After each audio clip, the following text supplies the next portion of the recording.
Deuteronomy chapter 2, Holman Christian Standard Bible. Then we turned back and headed for the wilderness by the Red Sea, by way of the Red Sea, as the Lord had told me, when we traveled around the hill country of Seir for many days. The Lord then said to me, "You have been traveling around this hill country long enough. Turn north. Command the people, you are about to travel through the territory of your brothers, the descendants of Esau, who live in Seir. They will be afraid of you, so you must be very careful. Don't fight with them, for I will not give you any of their land, not even an inch of it, because I have given Esau the hill country of Seir as his possession. You may purchase food from them with silver, so that you may eat, and buy water from them to drink. For the Lord your God has blessed you in all the work of your hands. He's watched over you through this immense wilderness. The Lord your God has been with you these past 40 years, and you have lacked nothing." So we bypassed our brothers, the descendants of Esau, who live in Seir.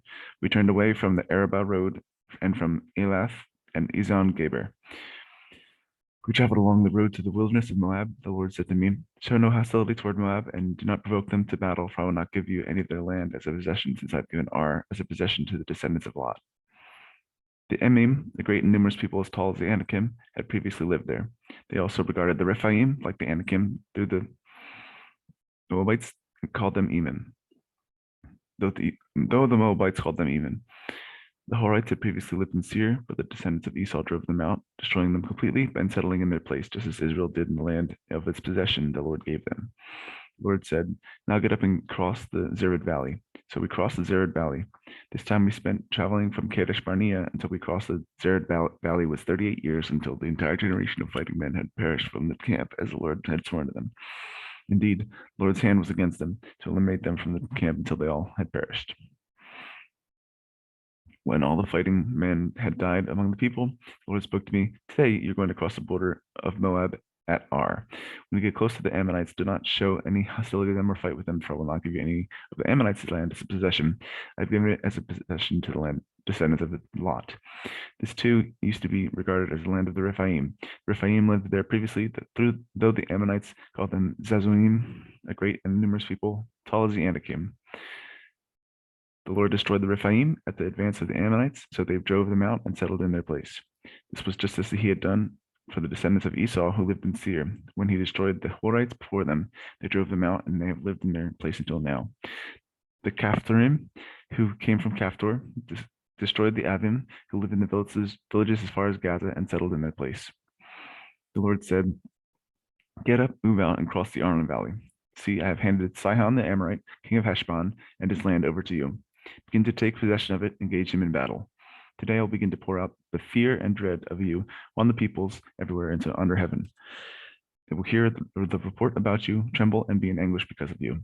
So I sent messengers with an offer of peace to Sihon, king of Heshbon, from the wilderness of Kedemoth, saying, "Let us travel through your land. We will keep strictly to the highway. We will not turn to the right or the left.